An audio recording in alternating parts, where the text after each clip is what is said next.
My name is Samantha Nepper, and this is my deliberative speech on organ donation. The purpose of this speech is to get a better belief in the importance of organ donation, as either a living being or after death. To understand organ donation and the shortages of organs that need to be donated, you need to have the basic understanding of death and the impact on whether you can become a donor or not after death. The gift of a lifetime. When their 2-year-old son Matthew was declared brain dead, his parents didn't have much to discuss before deciding they wanted to donate his organs. Despite the massive efforts to save his life, Matthew died in a hospital in Omaha. At this time, halfway across the country in Tucson, Arizona, a young mother and father prepared to make their public plea for a donor. Their 1-year-old daughter, Lily, had been diagnosed with a benign liver tumor and was days from death. The fluid buildup in little Lily's abdomen was so severe that her small body could no longer support it. She was unable to breathe on her own. Lily weighed 25 pounds, 12 of which was her tumor-filled liver. Matthew's parents were aware of the severe shortage of donor organs and selflessly asked if donation would be possible.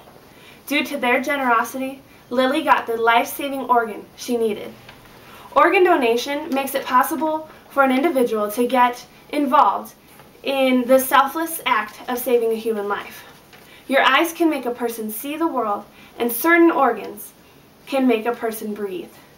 There are 3 questions that I asked myself when preparing this speech.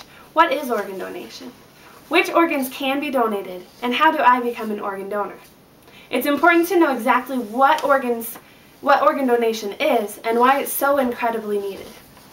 Organ donation is the best way to replace a damaged organ and with a healthy one. It is the answer, and sometimes the only answer, for those whose organs are wearing down and often results in the needs for replacement.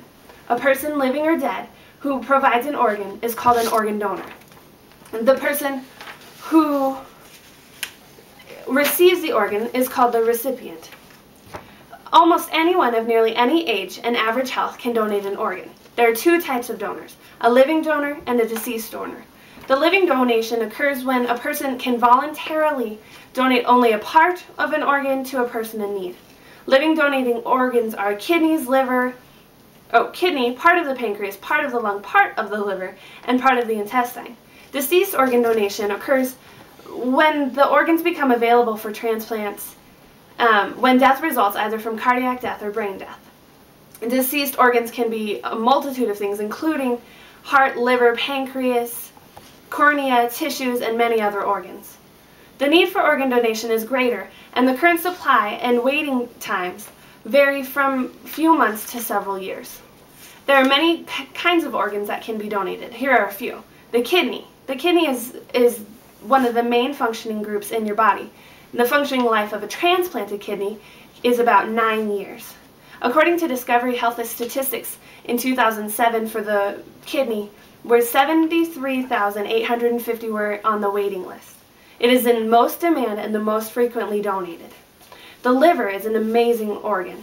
It's the only one that can grow cells in order to regenerate itself. It can actually be split into 2 parts and be transplanted to 2 different people.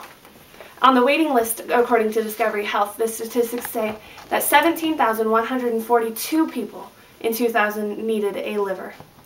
The third is a heart. And once removed from the body, the heart can only survive for about 4 hours on its own.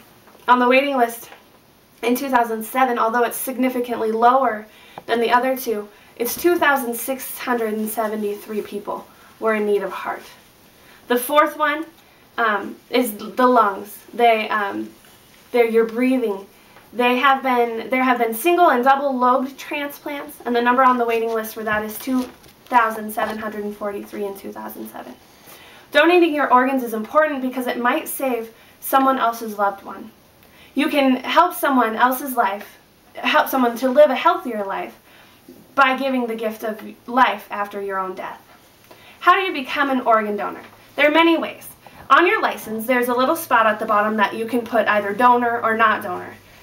If you don't put donor, it just doesn't show up. Most states allow you to register as an organ donor when registering to renew a driver's license or state ID. There's also a donor card, which shows your name, your age, your blood type, and which organs you would like to donate in case of your death. you need to keep that card on you at all times in some places. There are many registries online for your state. Majority of states have the organ donation registry that can be accessed online, and you donate or you register to be a donor on there. When you do go to register, it's important to decide whether you're going to donate all of your organs or just some of them, as well as your tissues and your eyes. Also important is to notify your family members. When registering, it's important and essential to discuss with your family about your decision, since they are involved in the consent process in the event of your death. In conclusion, the most important reason to consider organ donation is that you can save someone's life. The average decision to donate produces 3 or 4 organs, as well as tissues and corneas, skin to cure burns, and bones to straighten spines. Anyone faced with this choice can either save 3 or 4 lives and relieve many others of pain, or they can just shrug off problems as if it's none of their concern. With that much at stake, I often wonder, what possible debate can there be about what is the right thing to do?